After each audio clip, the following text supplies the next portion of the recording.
Quand vous avez vu ce 11 septembre, parce que moi, c'est comme vous, Oui. j'ai appris ça en regardant cette émission de Ruquier, ces lignes qui étaient inscrites à l'écran.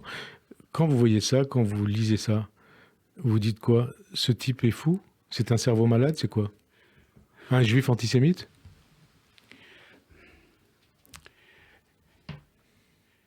Je ne comprends pas parce que... non, je ne sais pas répondre à votre question. Je crois simplement qu'on peut, de temps à autre, ça arrive, hein. L'erreur est humaine, comme on dit de manière générale. Il peut peut-être même discrètement, au moins, il aurait pu avoir la délicatesse de m'appeler, ce qu'il n'a jamais fait. Bon, et je ne comprends pas, c'est-à-dire tous les interviews, il revient toujours là-dessus. Et j'ai aucune. C'est un comble, puisque de toute façon, parfois, on me demande maintenant de démontrer la preuve que je suis bien français. Mais c'est terrible. Hmm. Terrible, hein. Et je reviens encore pour Jonathan. Jonathan, quand il est resté 10 ans en Israël à Yeshiva, oui, puisque suite à la réflexion de ce professeur toulousain, Hmm. ben, il était très fier, il avait une carte consulaire, et il était inscrit pour la sécurité sociale aux Français de l'étranger. Le Français à l'étranger, jamais on a bénéficié d'un soutien israélien. C'était pas ses idées. Hmm. Et alors, parce que vous parliez de votre famille, votre histoire, c'est aussi l'histoire de votre sœur aînée, Léa. Je crois que c'était Ouais, il y a 5 ans. Léa Sandler, Marco Sandler, ouais. disait quand est-ce qu'on nous laissera tranquille?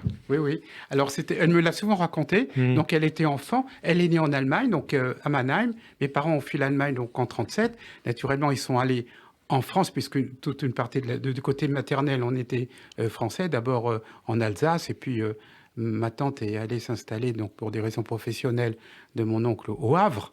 Et donc, de Mannheim, elle est arrivée au Havre. Et après, ils sont partis en zone non occupée, d'abord à Angers, puis après à Limoges. Alors pourquoi à Limoges, je ne sais pas, hein. Moi, j'étais pas né, je suis arrivé après-guerre.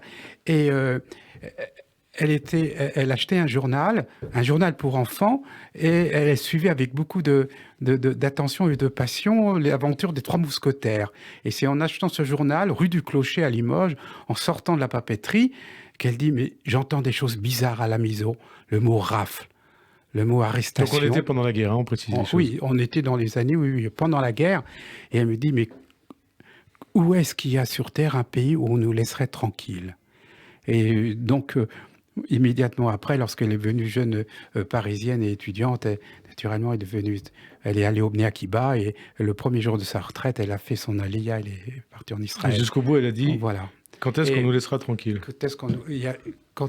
où y a-t-il un pays où on nous laissera tranquille? Et alors, et votre sœur Léa, qui a née en Allemagne, qui a pourtant eu des prix, Oui, hein? oui, parce que bien que né en Allemagne, hein, on reprend souvent, je reprends comment ma famille s'est très très vite intégrée, hein, contrairement à beaucoup d'autres, hein, auxquels je pense, hein, notamment la famille de l'assassin. Arrivé donc à Limoges, ça devait être en 42-43, il y avait un concours national Mhm. de rédaction française. Donc premier prix, Léa Sandler. Elle a été appelée par la directrice, félicitée et déclassée. On ne pouvait pas représenter à Pétain une petite juive allemande, premier prix de rédaction française. Et ça, il faut le dire à Zemmour. Et elle, oui, oui, ben c'est dans l'article, Oui, oui, oui, oui, oui. je lui Oui, dirai, oui. hein. Et elle en a même marqué jusqu'à la fin de sa vie. À chaque fois, elle me parlait de ça. Mhm. Ça a extrêmement marqué son déclassement. Déclassé Déclassé. par Pétain, qui, selon Zemmour, a sauvé les Juifs Oui, français. oui, Hein? oui. Enfin, c'est la directrice, parce qu'elle devait être présentée à Pétain, premier prix de rédaction française.